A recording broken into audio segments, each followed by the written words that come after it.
All too often when we think of woody, fresh fragrances, we think of poor performance and a lack of depth. This fragrance here is a big exception to that rule. Watch on to find out more.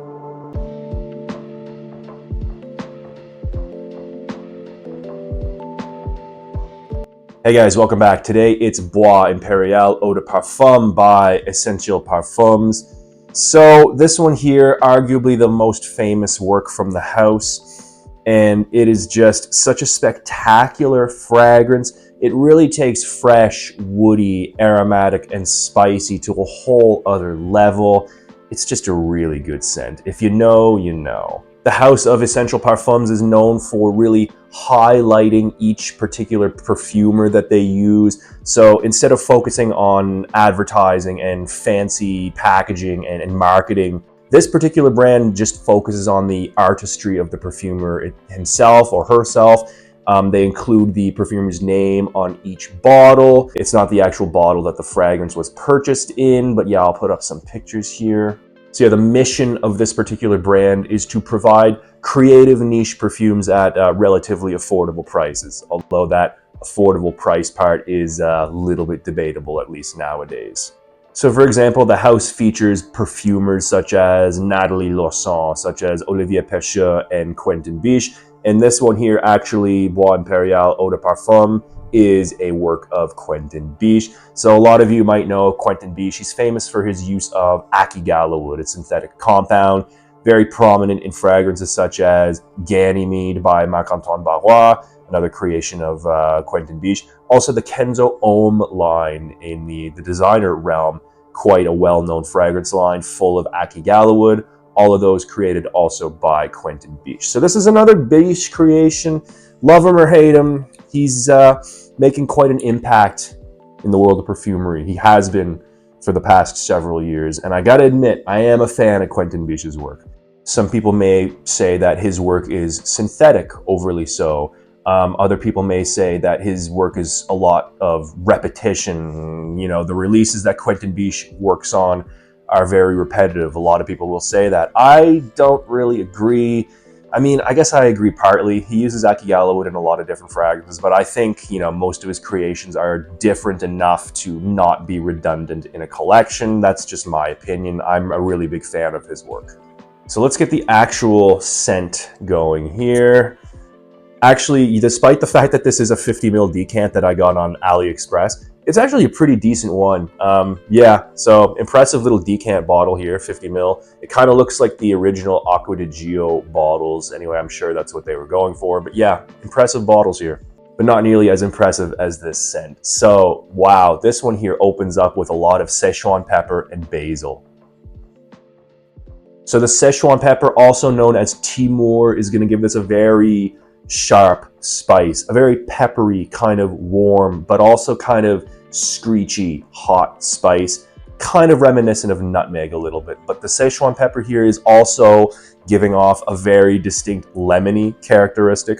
There also might be a little bit of a floral component to this. The basil here with its typical green, aromatic, almost minty feeling gives an aromatic but also dryness to the opening as well. Really nice, fresh, but also peppery, spicy, kind of screechy and green, terpenic, dry opening with a distinct citrus flavor as well in the top here. It's a little bit jarring at first, I will admit. On first spray, it's like, whoa, it can be a little bit overwhelming, but that sharp opening does get a lot smoother the farther along the lifespan of this fragrance, and it becomes even more magical. In the mid, we get a lot of Akigala wood and definitely some ambroxan.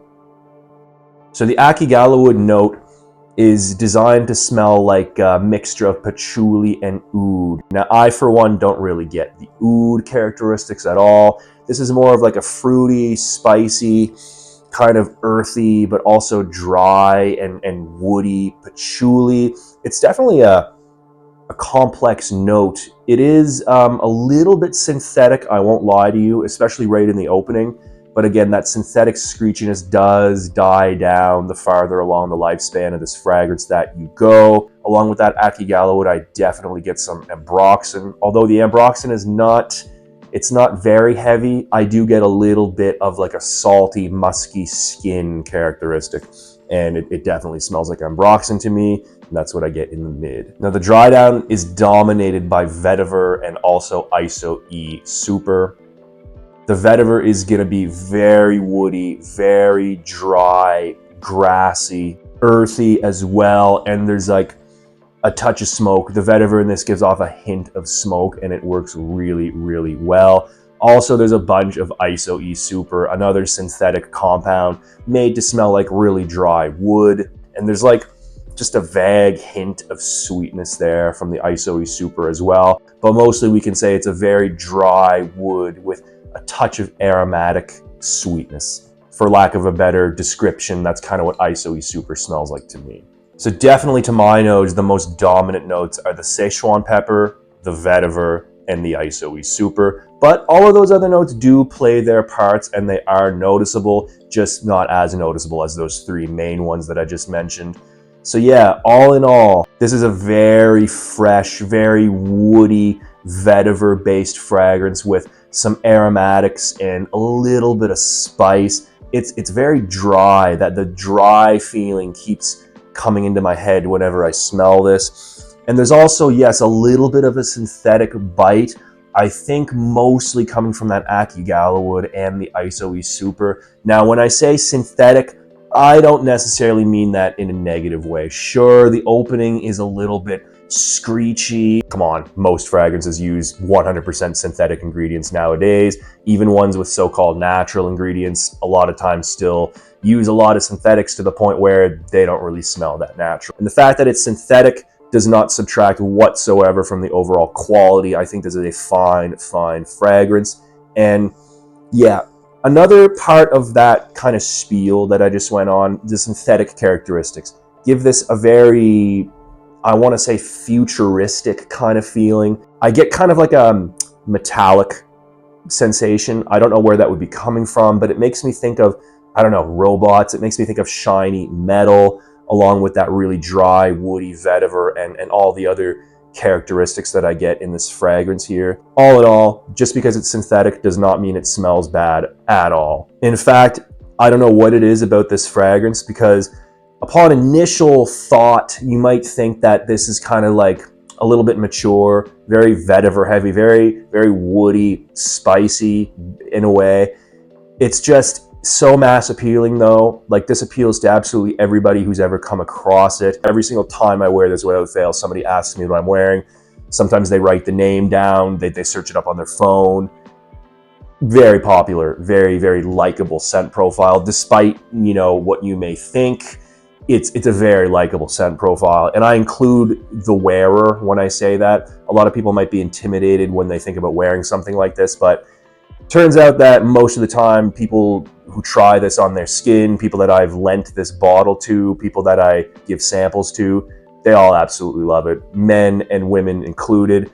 However, I gotta say that to me, this is an absolutely masculine fragrance. I think it's a little bit on the mature side, but like I said, there's nobody that I've ever come into contact with that doesn't appreciate this scent.